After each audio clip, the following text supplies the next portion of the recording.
এইগুলি কিন্তু আপনাদের রিটেন কোশ্চেনও অ্যান্সার করতে হবে। রিটেন প্রশ্ন তো থাকবে, রিটেন কোশ্চেনে রিটেন পরীক্ষার মধ্যে আপনাদের প্রশ্ন থাকবে এবং সেখানে আপনাদেরকে অ্যান্সার করতে হবে। ঠিক আছে? তাহলে আশা করি আপনি সকলে বুঝতে পেরেছেন। তো আমাদের এভাবে সমস্ত অ্যাক্টিভিটিসগুলো হবে। আর এখানে আপনাদের গত সেশনে আমাদের গ্রাউন্ড রুলগুলি জানানো হয়েছিল, তাই না?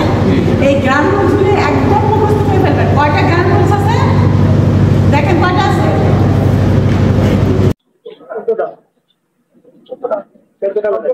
এই 14টা গ্রাউন্ড রুলস একদম মুখস্থ করে ফেলবেন এবং সেভাবে আপনাদেরকে মানতে হবে। ঠিক আছে?